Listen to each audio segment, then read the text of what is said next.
Alright guys, BLM here, back with a new video. In this video, with BB23 finally done, it is time to do the player ranking for the season. So here I'll be ranking all 16 players of BB23 based on how they played on this season. And you know what? Let's just jump right into it. I don't feel like there's much need for preamble here. Let's start off here at number 16. The worst player from Big Brother 23 is clearly Frenchie. I mean, to me, it wasn't even an argument. I mean, this was like clear cut. Again, Frenchie was someone that literally gets taken out at the first opportunity, despite the fact that he shouldn't have been taken out at the first opportunity. I mean, he was the first HOH, which is typically a power position in modern Big Brother. I mean, it is a position that allows you to create the power structure that typically allows you to dominate the game from that point forward. But Frenchie does create a power structure, but a very, very fragile one because it was Frenchie. Again, like the way he plays the game is in a very bombastic way. I mean, similar to some of the other all-time worst players that we've seen in the past. I mean, people compared him to Devin. And again, very apt comparison. I mean, he goes around, makes alliances, goes back on their alliances almost instantly, makes certain alliances just so he can out them to certain other people afterwards. He is just such an actively bad player, where during his HOH, I mean, he was just swayed left and right into doing a number of different things. I mean, obviously, the first thing he does after becoming HOH is talking about how he's not going to nominate a woman or a person of color. Yet by the time of nominations, he nominates a woman, and both nominees are also people of color. So again, that's not great. Obviously, instantly made him look untrustworthy. Was also a very sloppy player. I mean, he did create the initial majority alliance in the Slaughterhouse. However, he did so after having told pretty much everyone in the house that he wanted to create an alliance called the Slaughterhouse. Again, his target changes numerous times over the course of the week. It started off as Brent, but then Brent talks to him and convinces him not to. He then changes to Christian. Christian does get saved by the wildcard comp. He goes for Alyssa. Immediately after nominations, Alyssa and Christian talk to him and talk him out of it. Target changes to DX, who wins the veto, and he has to go for Travis at that point, someone that he promised on day one he wasn't going to go after. I mean, it really is a train wreck of an HOH, with everyone knowing how crazy of a player he was. And no one in the game really planned on taking him that far, with the exception of Derek F. Though, the one positive I will say about Frenchie is the fact that he wasn't the target coming out of his HOH week.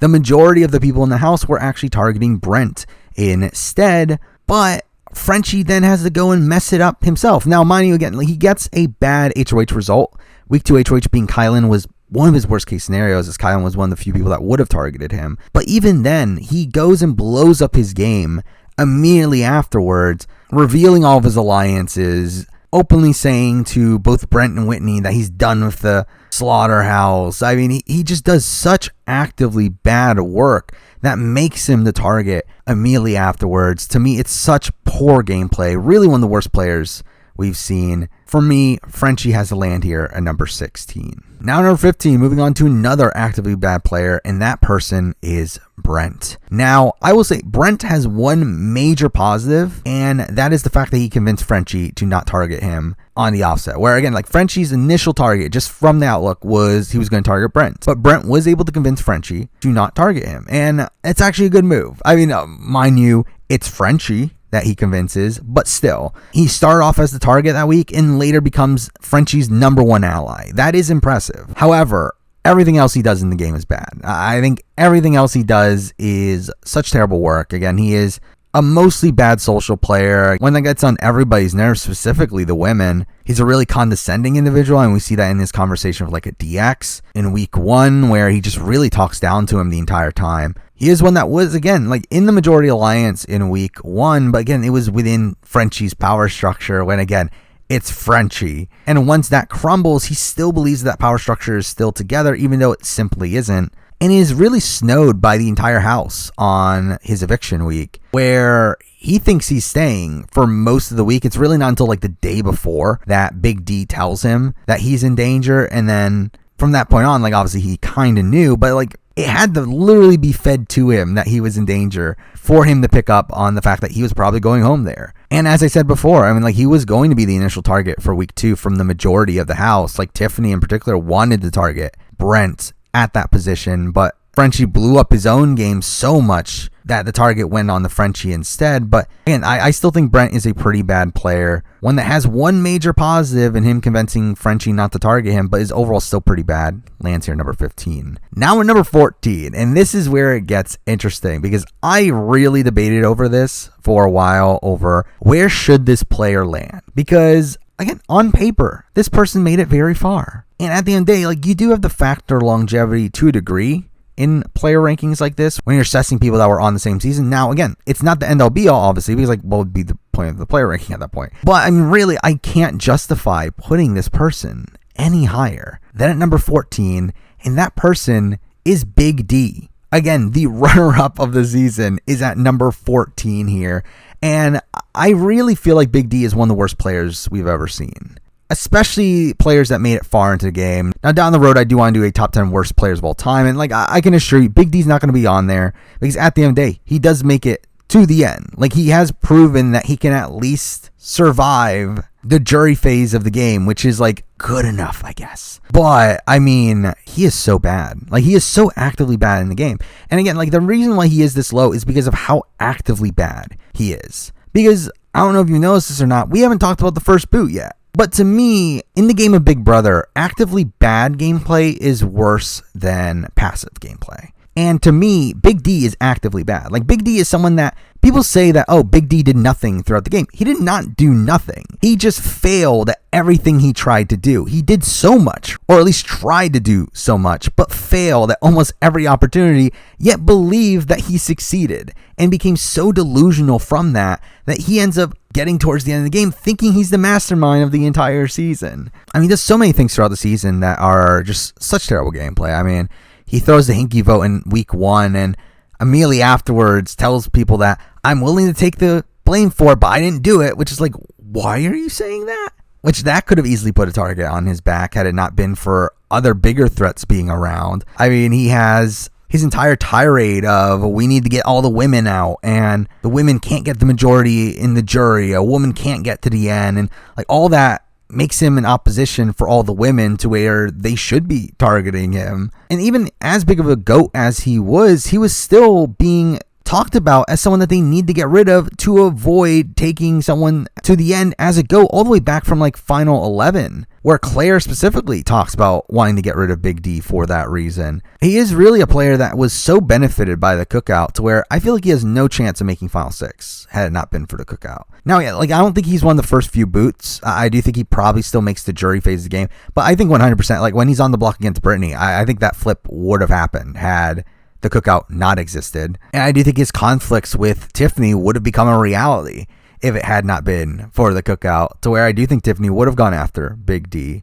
But even at the 6, once we get to the 6, he still actively plays poorly. Again, a semblance of credit you can give him is the fact that Xavier, Kyland, and Azah wanted to take him to 3, with Xavier and Azah wanting to take him to 2 at that point. But it's like, how much of that was because of things he actively did? But again, even then, like final 4 round, he struggles with getting rid of Kyland and really doesn't want to do it and prefers to get rid of Azah, despite at that point Azah clearly taking him to 2, and with Azah being his best possible chance at winning a jury vote. Well, Kyland is someone that was so gung-ho on taking Xavier to the end, where if he had taken Kyland to 3, he increases his chances of losing the game exponentially there. But then we also have the big indictment against his game as well, in the fact that coming into Final 3, he was guaranteed Final 2, but then actively blows it up on himself, pissing off Azah to where Azah is also wanting to play against her best interest,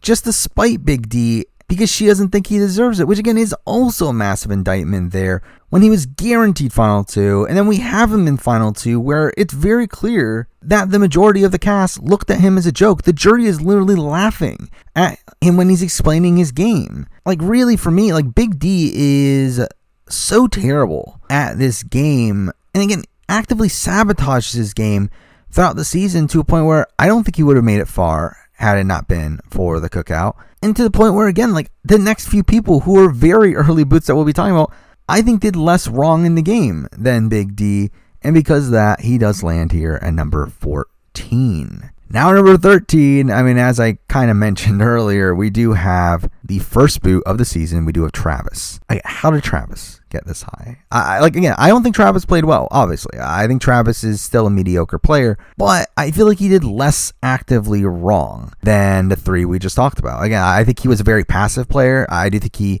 didn't make relationships at points where he very clearly should have. Really, throughout all of week one, his only close relationship was Derek X, and that was someone that was willing to cut him by the end of week one, where Derek X actively chooses Kyland over Travis, which I do think is a knock against Travis, obviously. Also, I will say that the thing about Travis is that he also was the fourth or fifth target for Frenchie that week, if not even more. Again, Frenchie initially targeted Brent, then Christian, then Alyssa, kind of Kyland within there. He also targeted DX, and then through a whole bunch of unlucky circumstances, Travis then ends up becoming the target. Where again, this was a very crazy first week to where, yes, Travis did play poorly. Yes, he did have very passive gameplay, but I don't feel like he played nearly as actively bad as the previous three people we've already talked about. So because of that, again, he lands as high as he is here at number 13. Now number 12, kind of a similar case. Again, this person didn't do much actively right, but didn't do much that poorly either, and that person is Whitney. For me, Whitney is a very replacement level player. I think she is someone that is smart enough, but definitely not a strategic mastermind by any means. She seems physical enough. She can win some challenges, but again, not going to dominate the field in any given group. And she seems social enough, but also has a bit of a lacking in terms of building super strong bonds. She's good enough at all aspects of the game, but she's not great in all aspects of the game. She starts off the game in a pretty good position, actually. Where right off the bat, her, Tiffany, and Frenchie create a 3 as the three parents in the house. She's obviously very close to Frenchie early on. She does build a bond with Brent early on. She is included in the Slaughterhouse Alliance. But, once Frenchie's power structure crumbles, she's really just not able to gain any traction from that point forward. And to be honest, even before that, there were already some people that considered targeting her. Big D was very, very open about wanting to target Whitney for whatever reason. And coming into her eviction week, the target was on Whitney, and she was pretty much going home had she been on the block no matter what. Again, it would have made a difference on whether or not the cookout had to expose themselves at that point, but no matter what, she was going home against Hannah.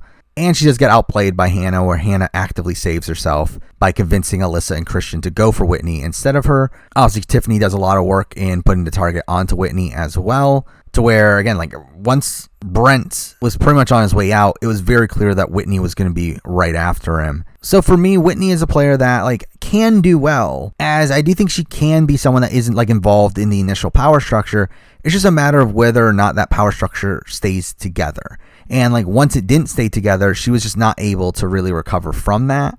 But I do think on most given seasons, I think she would be an all right player. But for this one, again, she lands here at number 12. Now number 11, we're moving on to the person that placed 11th, and that person is Britini. Britini is an interesting player to me because I actually feel like Britini is decently game savvy. While she does get emotional at points, I do feel like she has an understanding of the strategic game. And to be honest, I would go as far as to say I think Britini is the best player out of the Jokers, which, mind you, it was a grouping of 4 of the worst players from the season. But I do think she's a better player than Frenchie, than Big D, than Azah, who we'll be talking about later. I think she has more potential on more seasons than those players. But this was not a particularly great run for her. Really, she spent a lot of the game being close to the Jokers, but not really building much outside of that. Now, she does eventually create a final 2 with Christian that seemed to be something that could very much benefit her in the game. The problem is that she lets Christian go the very next week and is actually pretty important in the plan to get rid of him, where if Britini really, really wanted to, I'm pretty sure she could have gotten the votes together to keep Christian around, but just doesn't. Also, her lack of branching out did cause her to become a very easy pawn in the game. And week 2, Kyland puts her up as a pawn, largely because she's the only one that he has literally no relationship with and no alliance with, to where Kyland literally had an agreement with every other person, even Frenchie. So it was always pretty clear that Britini was at least going to be nominated, and there was a chance she could even become a target that week. And obviously beyond that, she's used as a pawn continuously, and is never really able to gain any traction in the game. And the one point that she does, again, being her building that bond with Christian, she kind of just lets that go. But the reason she is as high as she is here is, one, because everyone before her is more actively bad at the game or around her level, but just didn't make it as far. But also, I do feel like she gets unlucky in her boot round, where there's a couple of factors there. First up, the fact that she gets money from America instantly puts a target on her back, which is the main reason she was targeted at that point, because coming into that week, Kyland had many other targets, with Kyland really focusing on Claire for a lot of that week. But even then, I do think she could have pulled off the flip during that round too, had it not been for the cookout. Again, she was up against Big D. Claire and Derek X really wanted to keep her, and both Tiffany and Hannah openly talk about how it does make strategic sense for them to flip there had the cookout not existed. And I do feel like that is another thing you have to factor in here, is in how unlucky she was to be on a season with the cookout, to where both of those unlucky circumstances causes her to be booted during this week. So again, I don't think Britini played a particularly great game, but I feel like there's enough there for her to land up here at number 11. Now, number 10, we're moving on to a player that I was a bit unsure of exactly where I should place her, mainly because I do think she's a better player than number 10 on the list here, but the game that she played was pretty poor. And at number 10, we do have Sarah Beth. Now, Sarah Beth is another one of these people that was very well positioned early on. Actually, she performed way better than I expected in those first few weeks, where I thought she would come in socially awkward, probably be used as a pawn continuously, but that really wasn't the case. She was pretty well integrated socially.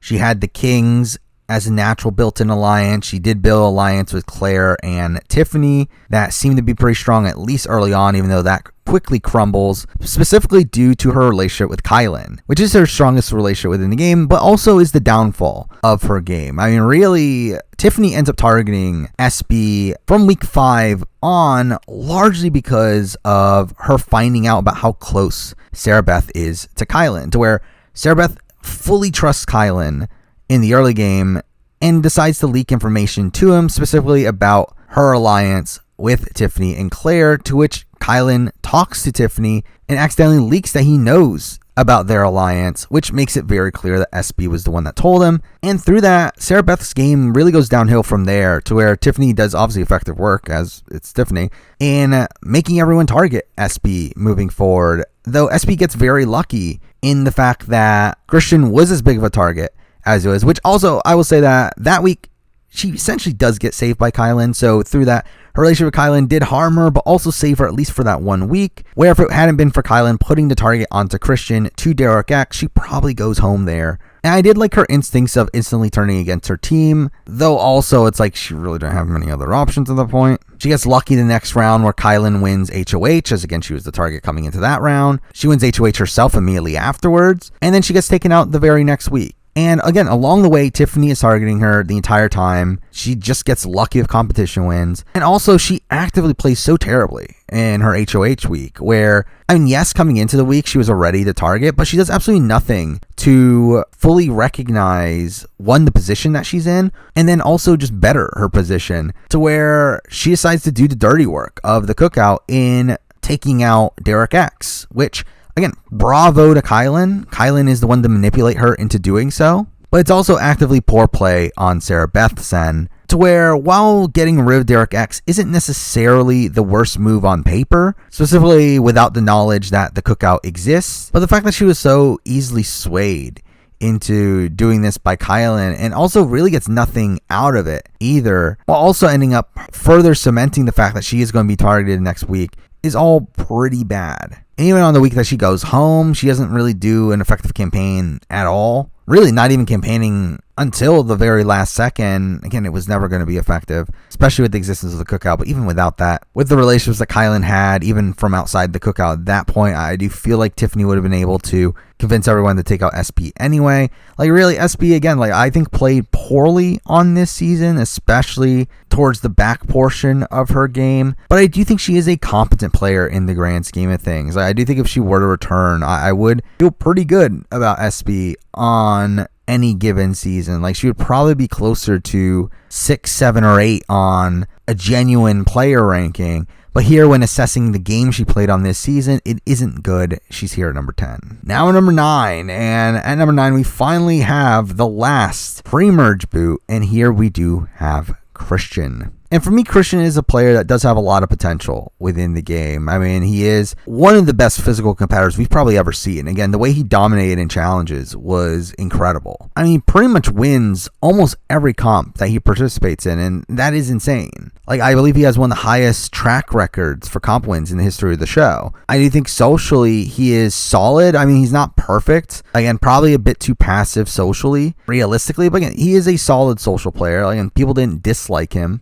And to be honest, like, he made actually good social bonds with people that were in power. Again, he was pretty close to Tiffany and Claire, but also he was a competent enough strategic player. Again, a faulty one because, again, he was a bit too passive, but we do see him branching out and making deals, which I do feel like with someone like a Victor, who I would consider in a similar archetype, I do think didn't do that as much. Like, Christian did make deals with like a Big D to where he made a final 2 with him. He helped convince Frenchie to switch the target off of Alyssa in week 1. He made a deal with Britini in week 4. I mean, yes, he does overall get tricked by the Royal Flush into thinking that was a real thing and gets tricked into taking out Whitney instead of Hannah, but I do think he is a very solid player all around. Obviously one that struggled with threat management, but still a very solid player.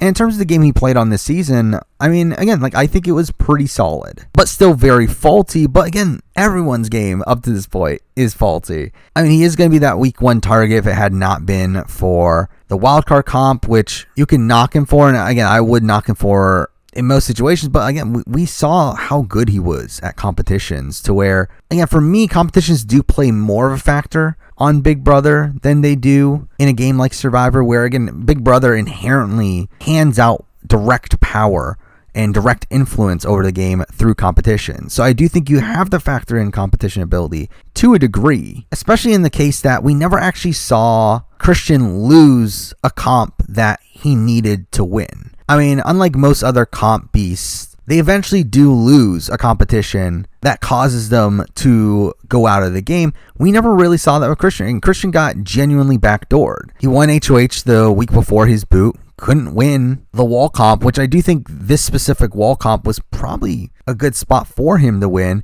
and then also couldn't play in the veto. So he does get kind of screwed over on that end. And again, like, when factoring in that he did build good social bonds, obviously with Alyssa, but also with Tiffany and Britini, and again, had Tiffany fighting for him to stay in his final week in the house. I think that's enough for me to land him here at number 9, even though he is very faulty in how passive he is in the game and how he lacked threat management. But now moving on to number 8, we have Christian's partner in the game. We do have Alyssa. And I struggled where to put Alyssa as well. I feel like Alyssa is kind of a weird case because so much of her game, specifically in the back portion of it, is under the guise of her not realizing the cookout exists. And again, with how high variance the existence of the cookout is to begin with, I do think it makes it a struggle to figure out if the moves that she was making were the optimal moves or not. Again, like, early on in the game, she is targeted by Frenchie at a point, largely due to things outside of her control, but is able to flip Frenchie back. I think that is impressive. Is included in the Slaughterhouse moving forward, and after Slaughterhouse crumbles, she is included in the Royal Flush, even though that eventually crumbles as well. Obviously has Christian by her side, someone that is going to be targeted above her. But after Christian leaves, I just find it a big question mark on how to assess her game, because from that point forward, she assumes that she's in a 2 with Xavier, and that's really like her game from that point forward. It's just her being aligned with Xavier, despite the fact that Xavier wasn't loyal to her because he had the cookout. Mind you, I do think Xavier is more loyal to her than a lot of the other pairings within the cookout. And we hear him talk about saving her towards the end of her run just to like piss off Tiffany. And I do feel like there is a non-zero chance that Xavier would have like used the veto on her at 8. I think there's also a situation where Xavier would have been 100% okay had Alyssa won the final 7 HOH and took out a cookout member. Like, I do feel like Alyssa's bond with Xavier was probably the strongest out of these manufactured cookout duos. But again, like, I feel like she does play suboptimally along the way. Now again, but all of that is under the context of not knowing the cookout. I mean, she does consider voting out Big D over Britini, and probably would have done so had, again, the cookout not existed, to where Tiffany would have probably been on board at that point. But again, is talked out of it by Tiffany. Obviously, she's very happy to get rid of DX, which again, like on paper, is a good move for her. But again, like knowing the reality of the cookout, probably not ideal. Same thing with getting rid of SB. She is delusional during the Claire round where she is so confident that she's the reason why Claire got backdoored and is eventually taken out right afterwards. But then again, like even in the end game, like when she's on her way out, like I do think she did good work on paper in making a final 2 deal with Hannah. And she was planning on cutting Xavier at the end to take Hannah to 2, and that would have been a good move for her. So it's like, I don't know. Again, like it's a bit all over the place for Alyssa. I really don't know where to actually go with her ranking. So really, I kind of decided to rank her around where I would have her as a player, where she is below some of these other non-cookout members that I feel like have more potential in the game on future seasons, despite the fact that she outlasted them. And even then, even the Claire situation, again, like she was going to go home if she had not won the veto there anyway. So again, like I don't really have a solid opinion on exactly where Alyssa should land, but I did end up putting her here at number 8. Now, number 7, again, one of the worst players probably on this season. I mean, again, there's Big D and there's Frenchie and there's Brent and all that, but I do think this is also a pretty bad player, but the game they played on this season was almost a winning game, and that alone puts her this high. At number 7, we do have Azah. And again, Azah is someone that is such a strange player on this season because, again, I feel like she did have a lot of potential early on. While she wasn't being involved in a lot of what Frenchie was doing in that first week, she does end up creating pretty strong bonds, specifically with a lot of the women early on in the game. She is particularly close to Tiffany early on in the game, and it did seem like that relationship was going to carry her pretty far. And obviously, we have the cookout, which ends up greatly benefiting her as well. But even though the cookout did greatly benefit for her, I actually don't think Azah is someone that would have went home early this season anyway. I mean, the way that I see the season playing out without the cookout is that I do think Azah probably still would have made Final 6, Final 7. Like, would she have made it to the very, very end, Final 3? I think it would have been a tougher road for her, but to be honest, I see Azah making a deep run this season either way, unlike Big D, and we'll talk about Xavier. But again, like I don't think Azah played that poorly early on in the game. She just played a lot more passively than I would have liked ideally. But then we get to week 3, where they do make sure that Britini doesn't win the wildcard comp, which does end up annoying Azah to the point where she volunteers to be put on the block. She actually tells Xavier to put her on the block, which is insane. I think it really shows how emotional of a player Azah is, to which we get many more examples down the road, to where again she gets very frustrated at Tiffany, to where she really strains her relationship with Tiffany, which could have definitely harmed her game had the cookout not ended up being the dominant alliance of the season. Also throughout the season, she's kind of feels entitled to competition wins, to where there are multiple times throughout the season where she asks the cookout to throw competitions to her, to which they don't end up working out that way, and she gets very upset that they don't work out that way. I mean, Kyland in particular doesn't throw the comp to her at the final 11, and she is very pissed off at Kyland from that point forward. Same thing with the situation that happens at the final 8, though, to be fair, Xavier and Big D are a lot more frustrated in that circumstance. But again, like Azah like wants to be handed competitions at points, but even then, that doesn't end up playing out. And really, Azah doesn't have much agency throughout the majority of the game. And again, she is benefiting a lot from the cookout being the dominant alliance and other players within the cookout doing a lot more within the game. Now, I will say that Azah did have some really strong relationships in the game, though. Again, like even though, again, she was a very passive player and even then didn't build as many relationships as I would have liked her to, she did still have good enough relationships with a lot of the jury members. I mean, she was obviously very close to Britini. She had a solid relationship with Derek Ack. She had a solid relationship with Sarah Beth, with Claire. And within the cookout, she pretty much had a good relationship with everyone there except for Kyland and to a degree Hannah at points. But like she did have decent bonds with people that made it deep into the game. And while I don't think she played a major factor in the cookout's overall success, I mean, her relationships with a lot of the people that made it farther into the game, I do think benefited them to a degree. But a major issue I have with Azah is that she wasn't really even trying to win the game for the majority of the season. I mean, once the cookout nears its goal, she very openly talks about how she doesn't think she can win and isn't really even trying at that point. And her main goal becomes getting the cookout to 6. And once they get to 6, and she's just not that big of a target to be targeted right away, where Xavier and Tiffany are the big targets coming into the 6, she does win the final 5 HOH and completely wastes it by getting rid of Hannah, someone that was willing to work with her moving forward, while also keeping around Kyland, who wanted to cut her pretty soon afterwards. And at the final 4, again, like, she was pretty much going home had it not been for Xavier really forcing Big D's hand in getting rid of Azah, which was, again, completely against Big D's interest. So the fact that she couldn't even convince Big D to do something in his own best interest is pretty bad. And then we get the final 3 where she's finally in a position to win. She does win if she gets to the end with Big D and is going to do so for the majority of the game. But then due to, again, Big D's poor play, but also Azah's poor play in letting that affect her decision making, to where at that point she decides that she is going to cut Big D to take Xavier to the end, pretty much sealing her fate, and where she has no chance of winning the game at that point, despite the fact that there is a path there.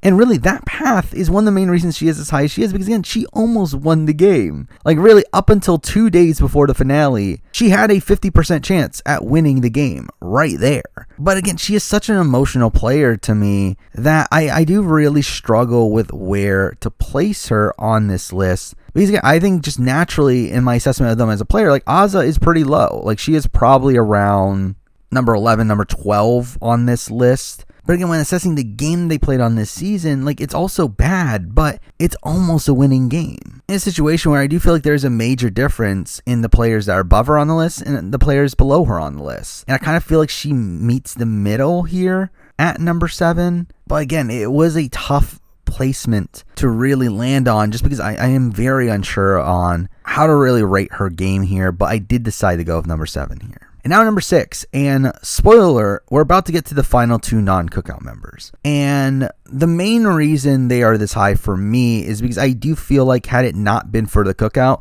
these 2 players would have been in much stronger positions in the game. And at number 6, we do have Claire. And again, Claire is a player that had the most game knowledge coming into the season. I mean, she is one of the biggest fans possibly to ever play the game. I mean, she really knows the strategy of the game in a meta level that I think we've rarely seen, especially from outside All-Star seasons. Like, she really knows the game. And I think for the most part, she utilized that game knowledge pretty well. Again, like, I feel like she perfectly set herself up to get to final 3 with Tiffany in a position where she was going to cut Tiffany if they had gotten to 3. And in that position, she could easily become the Steve, the person who wins for making the big move at the very end. And again, I think that would have been the perfect game for her. And I do think that would have been a very high likelihood had the cookout not existed. Where the way I see the game playing out is I do think the core alliance, had the cookout not existed, would have been Tiffany, Hannah, Claire, and Derek X. With Derek X probably being taken out along the way due to being a physical threat, unless he wins out, which we will talk about. So again, like, I feel like the projected final 3 that I see as the most likely had the cookout not happen being Tiffany, Hannah, and Claire. Now, in that situation, I do think Claire probably needs to win final HOH. But again, if she does, I do think she cuts Tiffany and probably wins the game. I really feel like the game was set up in that way for that circumstance to happen, if it had not been for the cookout. But because the cookout existed, then we obviously have to radically shift how we assess her game. Because again, she does end up making some pretty suboptimal plays. I mean, there are certain flips in the game that she wanted to make happen that she couldn't make happen, largely because Tiffany turned them down because Tiffany had to stick with the cookout. We also had Tiffany siding with Derek X over Claire when she was on the block against Derek X, which is also probably a knock against her. And then we also have her winning the Coin of Destiny, one of the most powerful powers in the history of the show, and completely wasting it and using it to just redo what Tiffany did. Now, again, like, I don't think it's the worst move in the world to do that had the cookout not existed, as at the end of the day, it's like she needed Tiffany. She needed Tiffany's trust in the game, or she wasn't really going anywhere. But it was still obviously a very suboptimal play from a cookout standpoint. And even without the cookout, again, like, her getting rid of Sarah Beth was definitely not in her best interest at that point over people like an Xavier or even a Kyland. So those are definitely knocks against her game, but those knocks wouldn't have mattered had the cookout not existed, which, as I've said before, I think is a high piece of variance on this season that no one could have accounted for. Now, Claire did struggle a bit socially at points, but I do think by the time we got to the jury, I do think she had a good amount of social relationships as well with, again, like I think that core of her, Hannah, Tiffany, and Derek X were pretty close from a social standpoint. She seemed to have good enough bonds with most other people. I mean, probably outside of like a Kyland. But I do feel like Claire is a player that very much had a lot of winner potential had the cookout not existed. And in that case, obviously would have been much higher on the list. But because the cookout did exist and she does get outplayed, it's tough to put her much higher here than number 6. And at number 5, again, we have the highest ranked player not in the cookout. And that person for me is Derek X. And there's a lot of reasons for this. I feel like Derek X seems like the most well-rounded player of the non-cookout members. I think he is the strongest socially of the entire bunch. I think strategically, he has a very strong mind for the game, especially coming from someone who had never watched the show coming into it. And physically, he is a very strong physical competitor, to where I think he is just a naturally gifted Big Brother player. I mean, yes, he does struggle in week 1, where he does get targeted by Frenchie and doesn't really expand much outside of him and Travis and Kyland. But after week 1, he really does expand his game to where he has so many personal bonds beyond that. Again, he is very close to Tiffany and Claire. He becomes close to Azah. He is close to Hannah, obviously. Still has Kyland, becomes part of the Royal Flush. And again, I feel like had the game played out naturally, I do think he would have been part of the core alliance. I do feel like Tiffany would have tried to take Derek X as far as she could have, to the point where I feel like Derek X could have potentially won out. Where I feel like there is serious potential if they take him to Final 4, Final 5, that he can literally just win every competition from that point forward. But again, we do still have to factor in how he played under the context of the cookout. To which, I mean, I still don't think he played particularly poorly. I mean, he does help the house get rid of Brent in week 3 by throwing the competition there. Week 4, he does let Whitney go, which is probably a bit of a knock. But, I mean, once it becomes Whitney and Hannah on the block, obviously he has to keep Hannah there. But I do feel like he probably should have fought more to not get Whitney targeted there. He does backdoor Christian, which is a big move for him, but I do feel like it puts a massive target on his back. And also, it's a move that he was influenced to do by Kyland, who was someone that benefited even more so from the move than Derek X. Again, he fails at flipping the vote on Britini, though that was largely due to the existence of the cookout. And then he is eventually taken out the very next week in a situation where he is completely backdoored, in a position where he was like less than a second away from winning the HOH comp. But also he does get outplayed by Hannah there, to where, again, he's convinced to not play in the high rollers room. Though at the same time, that situation wouldn't have happened had the cookout not existed. And he himself had no reason to not trust Hannah at that point. But it does still show a bit of a naivety that he does have. But again, I do look at him as one of the most well-rounded players on this cast. I do feel like he has so much potential on a return and would have been positioned well had the cookout not existed. So for me, he does land here at number 5. Now number 4, and if you can't tell, the remaining 4 are all cookout members. The question was the order, and I did struggle with this, particularly with number 3 and 4, because I do feel like these two are pretty close in my eyes. But at number 4, I did decide to go with Hannah. And Hannah is someone that I do think was very important to the success of the cookout. I've said this in the past, I think it's Tiffany, Kyland, Hannah were the 3 most important to the success of the cookout. Mind you, I do think Hannah was probably 3rd in that. But, I mean, she did do a lot of strategizing for the cookout. I mean, where Tiffany would create like the plan on what they were going to do, Hannah usually did help out in figuring out how to execute that plan. And through that and her pretty strong relationships with, again, a lot of the people towards the end game stretch there. Again, people like a Claire, a DX, and Alyssa. I mean, they were able to pacify those players, which I do think you have to give some credit to that to Hannah. Again, she is the one to convince Derek X to not play in the high rollers room, which, again, is a suboptimal move from her personal point of view, but does benefit the cookout exponentially. She does also create the plan to throw the coin of destiny to Claire, which is also a pretty optimal move. She does do really great work in week 4, where coming into week 4, she is the target from Alyssa and Christian. And while she doesn't go home because she would have been against Whitney and the cookout would have saved her there, I do think she does really good work in making them flip their target to Whitney, which I do think you have to give her credit for. She does create a final two with Alyssa, which pacifies her at the very end of the game, to which, had something gone disastrously wrong, she would have been saved by Alyssa till the end of the game, where Alyssa wanted to go to 3 with Hannah and Xavier and take Hannah to 2. I think that's something you have to give her credit for. Obviously, Tiffany wanted to take Hannah to 2. That's something you also have to give her credit for. Again, it is a mostly strong game. The problems I have with it are, one, I do feel like she struggles to win a jury vote, specifically against Tiffany, which was her ideal and the plan that she was planning on going to the end with. Like, while she did do a good job at creating a whole bunch of backup plans, her main plan was one that was very suboptimal for her. Also, along the way, again, she does sabotage her game at points in the name of the cookout. Again, she does get rid of Derek X way too early for her own personal game. And even before that situation where she tricks him into not playing the high rollers room, she had been throwing Derek X under her butts continuously, which I do think is another knock for me personally. And obviously, you have to knock her for not being able to convince Kyland to essentially do what was in his best interest. In going for Xavier, though, obviously that is a very loaded point here that we will be talking about more so down the road. But again, I think Hannah is a really good player. Like, I was actually surprised at how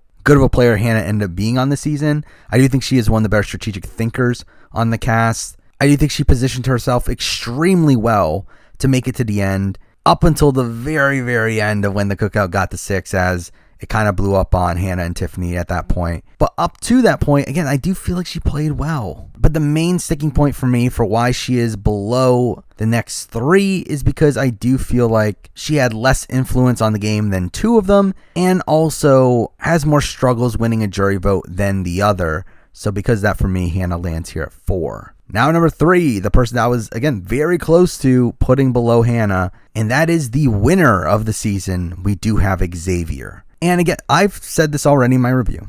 Xavier's game is so tough to assess for me because I feel like so much of it is him getting benefited by things he didn't do, and by either the actions of others or by the entire presence of the cookout, which allowed him to skate by through the roughest parts of his game and get to an endgame position to where even by that point, he was not in as good of a position as he could have been in, but still is able to ride it to the end. I mean, Xavier does start the game in a pretty good position to where he is being included in a lot of alliances. Again, like, he never actually makes alliances on his own. It's him being approached by other people to make alliances. Again, he is included in Frenchie's initial final 3 that he makes with Whitney and Xavier. He does also get included in the Butchers. He gets included in the Slaughterhouse. But again, I do feel like Xavier is just way too passive early in the game. It's like he is being naturally benefited from just him being the person that he is and him being approached by other people, but he isn't doing much on his own. To where, again, he's really benefited by the power structure that Kyland and Tiffany are able to create in week 2 that he had almost nothing to actually do with. Week 3, he does win HOH and does keep that power structure intact, getting rid of Brent, who was a consensus target, really building up his resume there without really putting too much of a target on his back. But by the time of the Christian boot, his game does start to unravel a bit. He does fight pretty hard to keep Christian in the game and ends up completely failing at it. I should also mention that technically he fails at trying to keep Hannah safe as well in week 4, where, again, Hannah had to save herself from Alyssa and Christian, but Xavier wasn't able to stop them from targeting her, and he loses that battle to SB.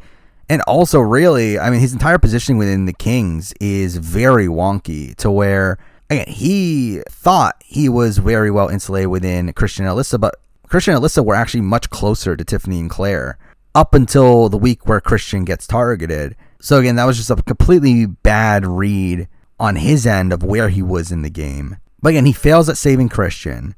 And then from that point forward, he is a pretty big target in the game. And again, I've said this in the past, I think if the cookout didn't exist, I think he goes home in one of the next few rounds. I mean, from this point on, Derek X and Claire are directly targeting Xavier. And it's also around the final 10 where Tiffany also realizes that she can't take Xavier to the end either and starts to work against him, to where she ends up turning Hannah against him down the road. I talked about this in my mid-season power ranking, that Xavier was in a perfect spot had the cookout gotten to 6, because again, there was a point where he had allegiances with literally everyone. He had this final 3 deal with all the guys. He had a final 3 deal with Tiffany and Hannah. He had a really good relationship with Azah. So again, he was perfectly positioned, but even by the time he gets to the final 6, that position wanes, where he loses the trust of Tiffany and Hannah, to where Tiffany and Hannah are directly targeting him by that point. And again, through that mid-game stretch, he has to be saved numerous times, where Tiffany and Hannah keep on dissuading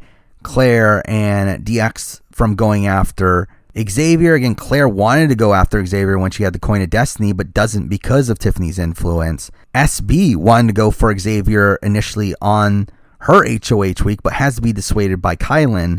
And again, this is all while Xavier's thinking he's running the game. He has no recollection that he was in danger. And that's one of the more frustrating parts about Xavier as a player too, is his lack of awareness of his game position throughout the game, where he doesn't realize how benefited he was from Tiffany, Hannah, and Kyland essentially keeping him safe through a lot of the game, and thinks that he did it on his own.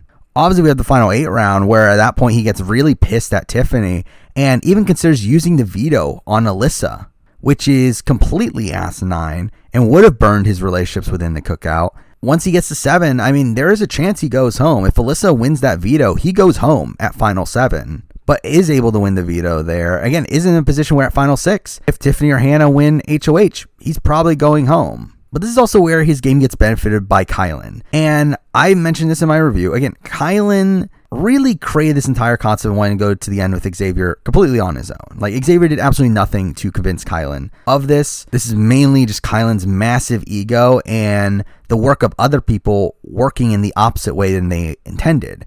Where, again, everyone was telling Kyland that he needs to get rid of Xavier and Xavier's his biggest threat, thinking that, again, it would get him to go after Xavier. But instead, it made him want to keep Xavier around even more so.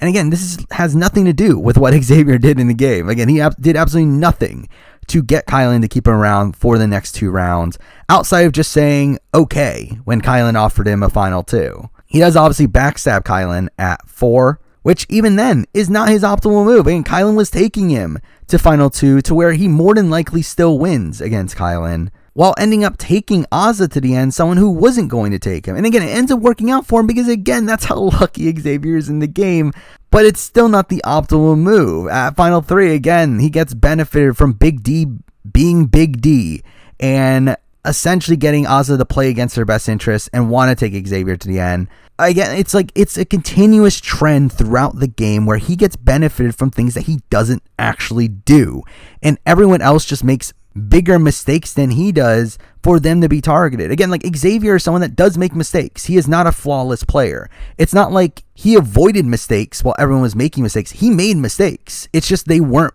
as massive as these other players, where a lot of his mistakes came from him trying to enact certain plans and then failing, only for certain other people to then enact them for him. But the reason why he is at number 3 here is because, again, the jury's perception of him was positive. They were going to vote for him if he got to the end. He does win against Big D. He does win against Azah. I think he has a really good chance against Kyland. And that was the final 4 he was facing off against. Even outside of that, yes, I do think he struggles against Tiffany. I think, again, Hannah could go all over the place, but I think he beats a lot of the other players in the game. And I do think you have to factor that in here, to where really all he needed to do was get to the end. He really just needed to get to the end against anybody, and he more than likely wins.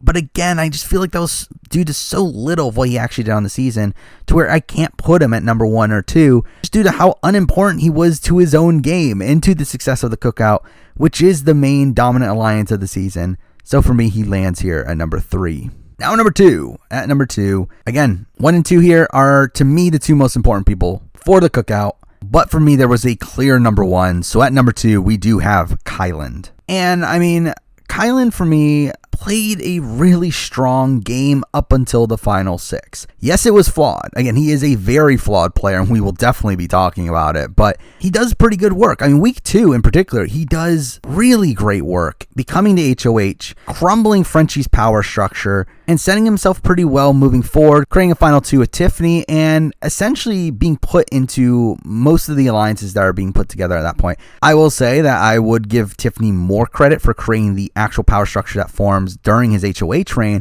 But Kyland is being involved in almost all of these groupings that come together there, and that does benefit his game. He obviously has a really close relationship with SB, is really close to Derek X along the way. That is also really good for his power structure as well. Again, he is targeted by Frenchie week 1, but is eventually saved by Derek X, despite numerous people telling him not to save Kyland. I do think that is also something positive for him in the grand scheme of things. Weeks 3 and 4 are a bit rocky for me with Kyland because I do think he plays very passively at that point. He kind of just stops playing, kind of just goes under the radar, really focuses on a relationship with Sarah Beth, but along the way also ruins his relationship with Tiffany, where Tiffany starts targeting SB and starts not trusting Kyland from that point forward. Week 5, where Christian goes home, again, I think he starts to do good work once again. Again, he is the main reason why Christian is targeted by Derek X. He is the one to convince Derek X to go for Christian, which does benefit him more than pretty much anyone else in the game. Where again, him and Christian barely had a relationship. Christian is the biggest physical threat in the game, which allows Kyland to win more competitions moving forward. And it gets rid of someone who is close to some of the people that Kyland wants to work with moving forward in Tiffany and Xavier. Along the way, he also does undermine Tiffany, where after Big D and Azah get into a fight with Tiffany over how she wants to keep Christian around, he does successfully turn them against Tiffany even more so, which also greatens his position moving forward and gives Tiffany less options moving forward. Also, he does re-solidify his bond with Derek X, which essentially puts him back in a strong position that if he had been able to hold from week 5 forward, he should have been in a very good spot. But then he wins HOH immediately afterwards, burns his relationship with Azah at that point, and also just comes off as very domineering over the course of the week to where almost everyone is frustrated with him. He does end up taking out Britini, who ends up being very bitter on her way out. And overall, I do feel like that was just pretty poor play. Again, he goes from playing his first HOH near perfectly to playing his second HOH pretty terribly. Or again, also along the way, he ruins his relationship with Claire by putting her up and then making sure that she doesn't win the veto just so that he can use the veto on her, which was very blatant on what he was doing there. But once again, the very next week, his game goes up again where he talks to SB, where SB wins HOH and he convinces her to go after Derek X, which again, not entirely sure how optimal of a move it was for him, where if the cookout had not existed, definitely Xavier would have been a better target probably, but he is effective here. Again, like the fact that he is able to manipulate Sarah Beth into doing exactly what he wanted her to do, and also essentially just copying off of what he did the previous week, is pretty insane there. And again, does very effective work there. But once again, next week, SB goes home, does poor work there, kind of ruins his relationship with the cookout once again, only for him to again be put back into a good position the next week,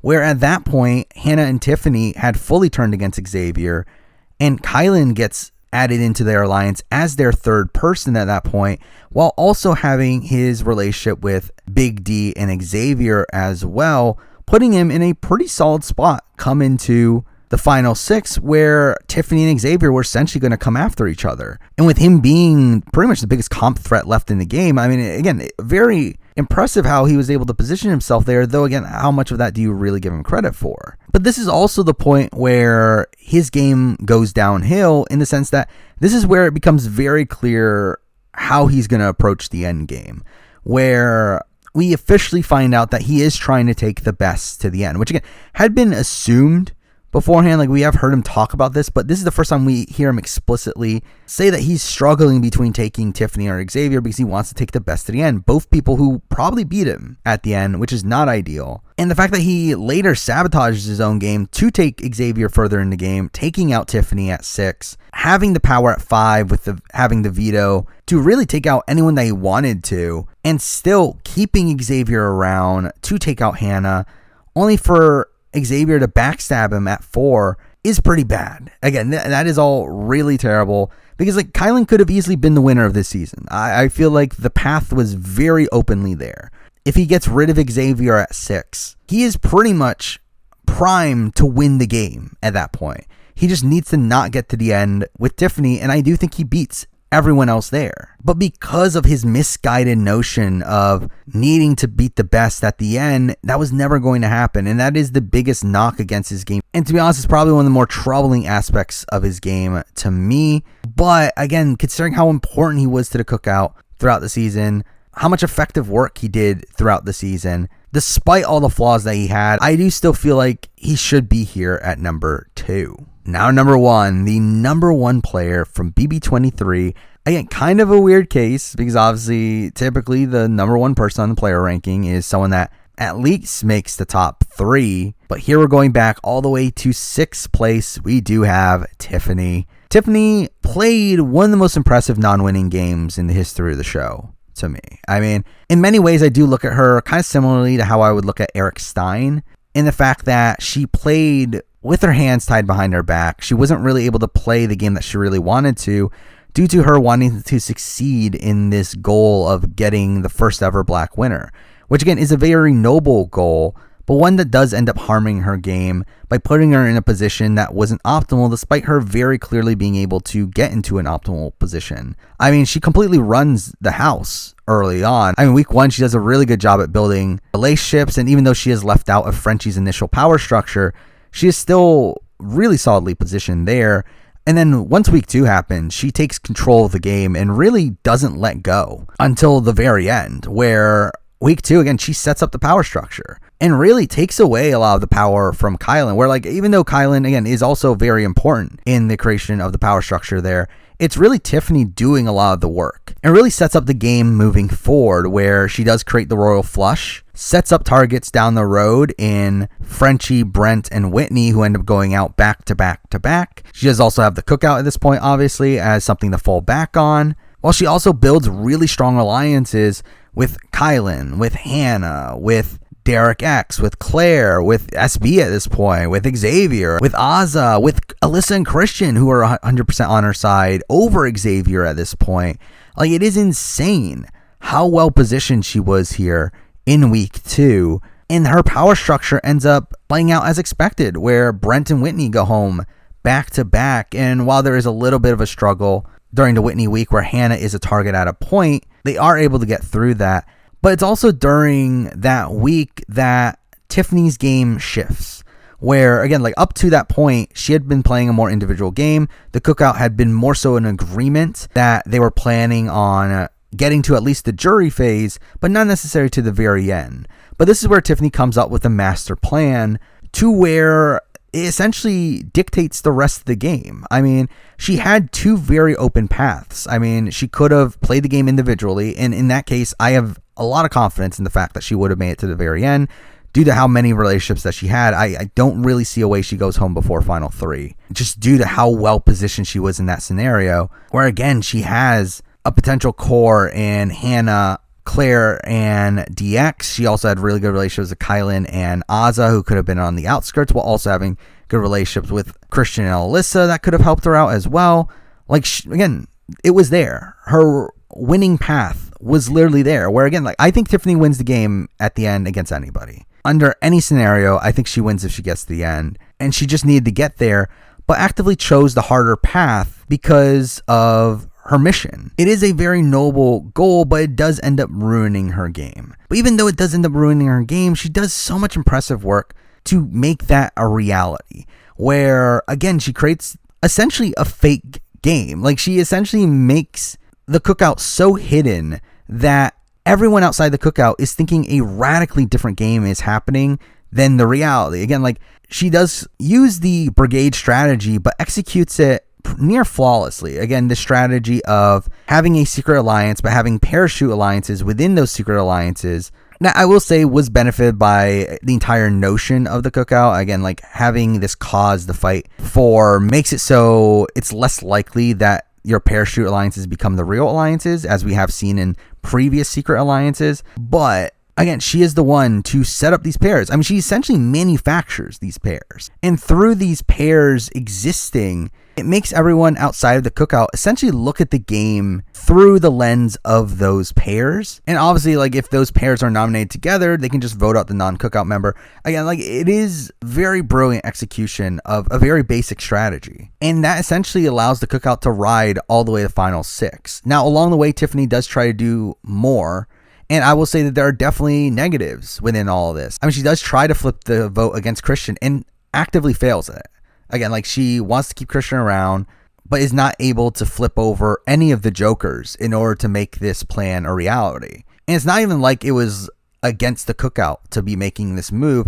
It's more so like Kyland outright beats her in this round. And that is one of the few times I think Kyland strategically outmaneuvers her. But again, Kyland does set up the Christian blindside and does execute on it here, while Tiffany is not able to organize the votes against him, despite her also having Xavier on her side at that point. She does fail to get rid of SB for 3 weeks before she's eventually able to get her out, though again, competitions played into that, but still, she doesn't necessarily get her way for a bit there. She does want to keep Derek X around, and again, fails at flipping the vote against Claire, but again, that one was more so influenced by the existence of the cookout.